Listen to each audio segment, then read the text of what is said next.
अभय सिंह यानी आईआईटी बाबा, उनके फादर उनकी मदर के हाथ पैर बांध के उन्हें मारा करते थे। आज मैं डोमेस्टिक वायलेंस पे 3 पॉइंट शेयर करूंगा, बट उससे पहले ये आईआईटी बाबा की वीडियोस देखो। आप जिस पिताश्री को पिताश्री बोलते हैं ना, वो उस माँ को ना वो गोला लाठी बोलते हैं, क्योंकि एक तरीके से ऐसे पैर वैर को अरेंज करके उसको बांध के लाठी को बीच में डाल के तब मारते थे। आपने तो देखा ही नहीं ना, आप तो उनके वो क्रोकोडाइल वाले आंसू के ऊपर बह गए।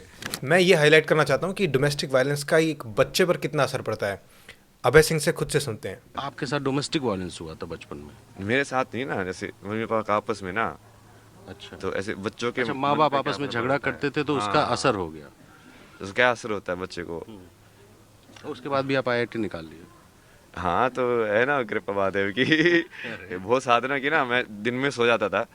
मैं कहा दिन में ये सब मोह माया में क्यों पढ़ना है, स्कूल से आओ फिर 5-6 बजे आके सो जाओ, रात को उठो 12 बजे। जब सब शांत है, अब कोई लड़ाई वड़ाई करने वाला ही नहीं है, हमेशा कमरा से शांति ही बंद ढूंढते थे। करो और अपनी पढ़ाई करो बैठ के। तो माँ बाप झगड़ा करते थे, आप पे इतना ज़्यादा असर हो गया कि आप ट्रॉमा में चले गए। हाँ, मतलब वो एक वजह हुई और फिर जैसे वो चीज़ इकट्ठी होती गई, वो हेल्पलेस वाली सिचुएशन में इसको बोलता हूँ। जैसे एज ए चाइल्ड तुम हेल्पलेस हो ना, तुमको तो पता ही नहीं ये हो क्या रहा है, तुमको तो समझ में ही नहीं आ रहा है ना, तुम्हारी समझ डेवलप हुई है ना कुछ और डेवलप हुआ है। तुम कैसे रिएक्ट करो, क्या तुम जाके वही कुछ मारो, क्या कुछ करो, तुमको कुछ पता ही नहीं है। ऐसा तो नहीं इसी डर से शादी वादी नहीं की और फिर बाबा हाँ, बने? एग्जैक्टली।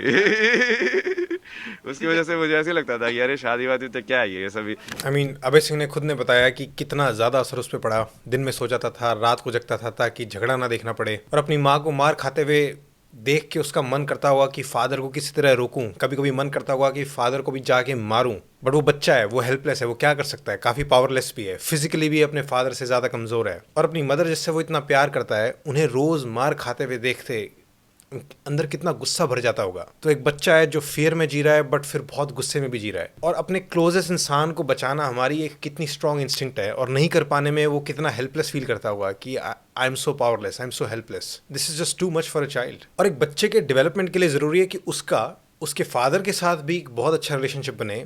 बट ऐसे केसेस में तो उल्टा हो गया ना, फादर से तो वो नफरत कर रहा है, वो तो चाहता है फादर घर छोड़ के निकल जाए। और ये रिलेशनशिप इसके बाद अब इतना बिगड़ चुका है कि अब फादर कुछ भी कर ले, ये रिलेशनशिप अब रिपेयर नहीं हो सकता। इनफैक्ट ये मीडिया वाले ट्राई भी करते हैं कि आपके फादर अब बोल रहे हैं, कुछ रिग्रेट कर रहे हैं, या उनका माइंड चेंज हो रहा है। Now he doesn't care. तो मैं 3 पॉइंट शेयर करना चाहूँगा डोमेस्टिक वायलेंस के अराउंड। पहला बहुत ऑब्वियस है, but still I need to say this.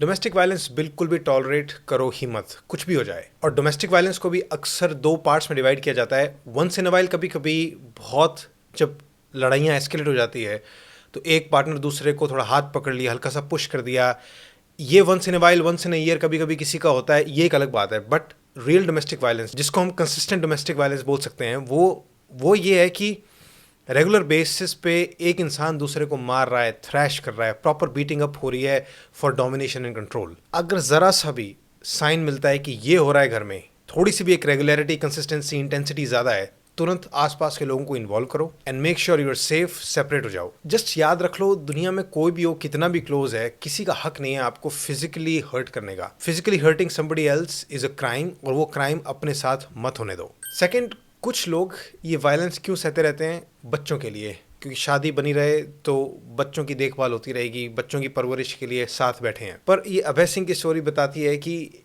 ये बच्चे की देखभाल के लिए भी एक्चुअली अच्छी चीज़ नहीं है, ये बच्चे पर बहुत नेगेटिव इम्पैक्ट पड़ते हैं। अभय सिंह का भी चाइल्डहुड एक्सपीरियंस कितना नेगेटिव था। तो आप अगर साथ रहना चाह रहे हो बच्चे की भलाई के लिए, तो ये याद रखो कि ओवरऑल बच्चे की शायद भलाई नहीं हो रही, ज़्यादा नुकसान हो रहा है। थर्ड, कुछ केसेस ऐसे भी है जहाँ पर एग्जैक्टली डोमेस्टिक वायलेंस तो नहीं है, but there is a lot of high conflict in the house. मतलब वर्बल अब्यूज बहुत है, just high intensity conflicts that escalate every day. ऐसे केस में भी बच्चों की मेंटल हेल्थ और डेवलपमेंट पर बड़ा फर्क पड़ता है। लाइक थोड़े बहुत झगड़े हर घर में होते हैं, बट अगर झगड़े इतने ज़्यादा हो जाएं कि रोज घर में तांडव हो रहा है, चीज़ें फेंकी जा रही हैं, लोग एक दूसरे को गालियां दे रहे हैं, चिल्ला चिल्ला कर बात कर रहे हैं कि नेबर्स भी सुन रहे हैं, ऐसा माहौल बहुत स्ट्रेसफुल है, खासकर बच्चों के लिए। ऐसे में फिर बच्चे अपने आप को कमरे में बंद कर लेते हैं, पढ़ाई पे फोकस नहीं कर पाते, अपने पेरेंट्स से दूर भागना चाहते हैं, और वो इवन शादी को भी एक गलत चीज़ की तरह देखने लगते हैं कि ये क्या गलत चीज़ है ये। तो बहुत से लोग अक्सर कहते हैं कि चलो यार हम सह लेंगे, ठीक है, हम जैसे तैसे लड़ाइयाँ हो रही है, कोई बात नहीं, टाइम निकाल लेंगे।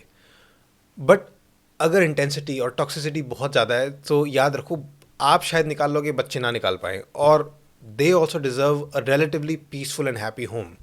Perfect peace, happiness किसी को नहीं मिलेगी, but relatively. तो अपने घर के नेगेटिव टॉक्सिक एनवायरनमेंट को प्रायोरिटी से सॉल्व करो. अब कैसे सॉल्व करना है, काफ़ी तरीके हैं, ये आपके ऊपर है. स्टार्ट करो आपस में कम्युनिकेशन करके.